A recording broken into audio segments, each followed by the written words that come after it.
to Winston Pass. More approach-lit signals. These are searchlights, but they give the same indications as the color lights at Dover. The P plate tells us this is a permissive signal. The most restrictive indication it can display is restricted proceed. Even if it's all red, a train can still pass here at restricted speed until it reaches the next signal or the end of signal territory. This goes for any signal with a number plate, a P plate, or a G plate. The signal lights up when the approaching train enters the circuit. Less than a minute later, it's Amtrak 92, northbound from its Tampa stop.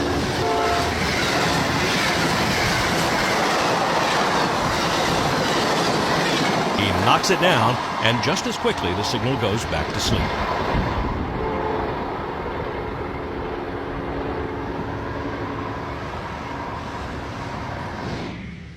On the same A line a few miles south is the distant signal to Cherry Siding near Plant City, another approach-lit ABS signal. We know it's an ABS because of that number plate below the signal head. Many of these intermediate signals are approach-lit. That is, they're dark most of the time until a train enters the adjoining block. When they light up long enough for the train to pass, then they go dark again. No one's ever explained the reasoning for this to me. I've always assumed it was to save electricity or avoid confusion for motorists on parallel roads, or to discourage local yahoos with BB guns and firearms from shooting them out.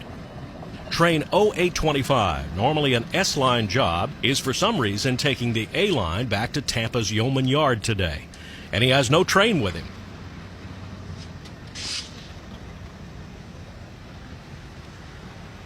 Just like at Winston, the signal goes dark again not long after the train passes. Here's one that's an interlocked ABS signal. We're on the Palmetto subdivision south of Tampa, Florida at the Alafia River Bridge.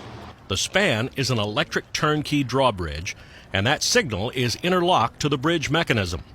The C marker makes this signal a stop and check.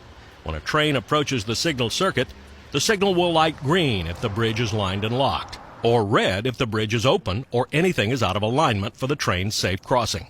If red, the crew must stop the train and go check the bridge for proper alignment. Then proceed at restricted speed. Drawbridge signals can be handled differently in different places according to timetable instructions.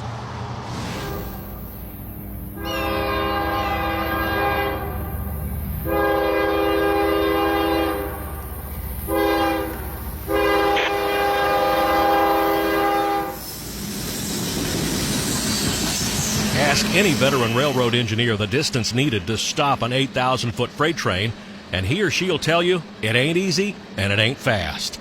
It can take 1 mile to get a high-balling freight train down to a safe stop. So, you need signals that warn you about signals ahead you can't see. These are called distance signals, and although they are interlocked with home signals, they are still part of the ABS family, the automatics. This is the distance signal to Zephyr Hills. The control point, or absolute signal, is 2 miles ahead of us to the south.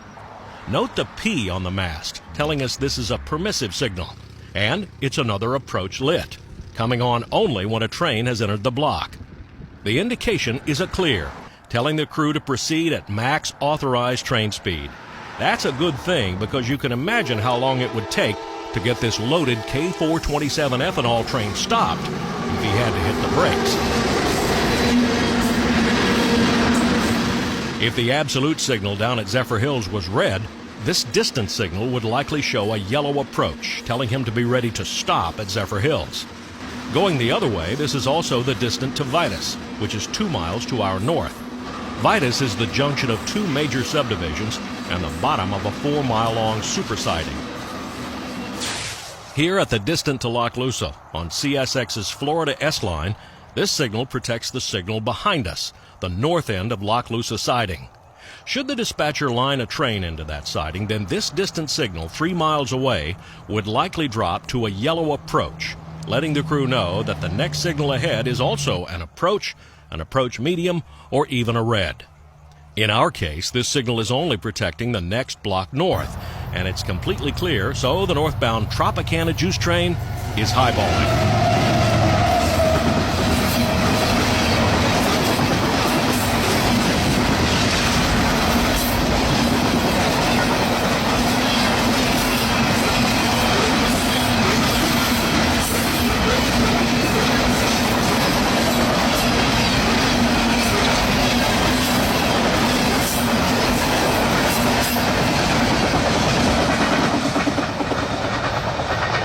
Lot Loose of Florida. This is Danny Harmon, out.